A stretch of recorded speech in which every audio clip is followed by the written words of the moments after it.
సరే ఇప్పుడు దాదాపుగా ఈ లడ్డు గురించి ఒక 10-15 రోజుల నుంచి ఇది జరుగుతూనే ఉంది. వైవి సుబ్బారెడ్డి గారు కానివ్వండి, ప్రతి ఒక్కరు కానివ్వండి మాట్లాడుతున్నారు. ధర్మారెడ్డి గారు ఎందుకని ఇంకా స్పందించలేకపోతున్నారు ఇప్పటివరకు కూడా? ఆయన ఈఓ గారు he has there the 100% responsibility. Dharma Reddy, Karunakar Reddy, Subba Reddy, Venkateswara Reddy, Venkateswara Swamy కాదు, వెంకటేశ్వర రెడ్డి, వాళ్ళ రెడ్డే ఆయన కూడా. అందుకే వాళ్ళ ఇష్టం వచ్చినట్టు వాడారు. పంది కొవ్వే కలిసిందో ఇంకొక అసలు అది ఉచ్చరించడానికి కూడా బాధగా ఉందండి. 100% ఇవి కలిసినవి అనేదే పొద్దున నేను నిన్న వార్తల్లో నేను నిన్నట్టు చూసిన దాంట్లో ఎన్టీవీలో ఒక టెక్నికల్ మన ఇంజనీర్ గారు చెప్తున్నారండి, ఒక ఫిజికల్ ఈయన సంబంధించిన ఆయన. అసలు చాలా బాధ వేసిందండి. ఏంటంటే వెంకటేశ్వర రెడ్డి గారు, అట్లాగే ఈయన జగన్మోహన్ రెడ్డి గారు, సుబ్బారెడ్డి గారు, ఈవో ధర్మారెడ్డి గారు, వీళ్ళందరూ సంగతి ఆ వెంకటేశ్వర రెడ్డే చూస్తాడు. తిరుమల తిరుపతి వెంకటేశ్వర రెడ్డి ఉన్నాడే, ఆయన చూస్తాడు, 100% తేలుస్తాడు. ఇప్పటికే వీళ్ళ పని అయిపోయింది. Kindly we have requested to the supreme court judges sir, మీరు చెప్పారు 6 నెలల లోపు ఈ పొలిటికల్ లీడర్ల మీద ఉన్నటువంటి కేసులు, వారెంట్లు అన్నిటికి కూడా అటెండ్ అవ్వాల్సిందే, కేసులు ఇది అవ్వాల్సిందే అని ఒక జీవో కూడా పాస్ చేశారు. ఆ జీవో ఎంతవరకు వచ్చింది, జీవో ఎందుకు అమలు చేయలేకపోతున్నారు, ఆ జీవోను అమలు చేస్తుంటే సిబిఐకి అడ్డుపడేది ఎవరు, ఈడీకి అడ్డుపడేది ఎవరు, ఒక్కసారి తేల్చవలసిన అవసరం ఉంది. న్యాయస్థానాలు డబ్బున్నోళ్ళ పక్షాన ఉంటాయా? అదే లేనివాడు 2 వాయిదాలకు రాకపోతే ఎన్బిడబ్ల్యూ ఇష్యూ చేసి, అరెస్ట్ వారెంట్ ఇష్యూ చేసి, పోలీసు వాడు ఇంటికి వచ్చి తన్నుకుంటూ తీసుకెళ్తున్నాడు.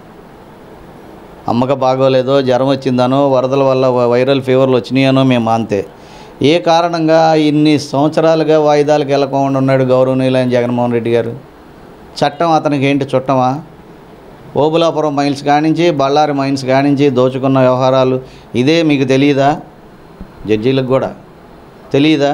మీకే ఎన్ని కోట్లు బెయిల్ ఇస్తే మీకు ఆఫర్ పెట్టారు గత జడ్జీల దగ్గర? ఒకసారి ఆలోచించండి. సిపిలను కొనేస్తున్నారు, ఎస్పీలను కొనేస్తున్నారు, అందరినీ కొనేస్తున్నారు. ఇవాళ చూడండి, వాళ్ళ సెటిల్మెంట్ కోసం 3 ఐపీఎస్లు సస్పెండా? ఎంత కష్టపడితే ఐపీఎస్లు అయ్యి ఉంటారండి వాళ్ళు. వాళ్ళ మాట వినకపోతే వీళ్ళని ఏఆర్లో పారేస్తారు. ఇంటేనేమో ఇది చూడండి, ఆ బొంబాయి అమ్మాయిది ఎలా ఎంత దారుణంగా జరిగిందో. ఏ ఆడపిల్లకైనా ఇంతే కదండి. మీ ప్రైవేట్ సెటిల్మెంట్ జిందాల్ కోసం మీరు ఇలా చేస్తారా? కుక్కల నాగేశ్వరరావు కొడుకు కోసం మీరు ఇలా చేస్తారా? మీరు బాగుంటే చాలా, సామాన్య పబ్లిక్ బాగుండకూడదా? అసలు సామాన్యులకి ఎక్కడ న్యాయం జరుగుతుందండి? ఏ విషయంలో న్యాయం జరిగింది? ఒక చిన్న కోడికత్తి కేసు, పొడిచాడో లేదో చక్కగా ఫ్లైట్ ఎక్కావు, వచ్చావు, హైదరాబాద్లో పడుకున్నావు, 5 సంవత్సరాలన్నర జైల్లో ఉన్నాడు. కోడికత్తి సీను ఇంటి పేరు కూడా మార్చి ప్రజలందరూ కూడా కోడికత్తి సీన్ అంటున్నారు. కాబట్టి నేను కూడా అదే ఉచ్చరించాను మీడియా వారు మీ ముందు, దయచేసి ఏమనుకోవద్దు. అదే వివేకానంద రెడ్డిని హత్య చేసిన వారు అసలు హాజరయ్యారా? మొగుడు పెళ్ళాం కొట్టుకుంటేనో 324లోనే 7 years below cases has give the bail to the police station also. Though not necessity has their the to take the bail in the court. Already ఉందా ఆర్డరు? ఆ ఆర్డర్ ప్రకారం మొగుడు పెళ్ళాం కేసులాగా చక్కగా వెళ్ళాడు స్టేషన్లో, సిబిఐ స్టేషన్కి.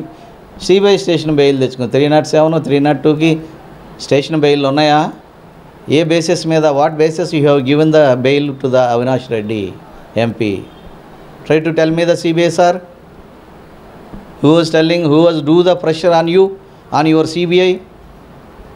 The central ministers also, we know it, the public also know it. But ఎందుకు ఇవన్నీ మాట్లాడి మేము ఎందుకు అనవసరం మనకి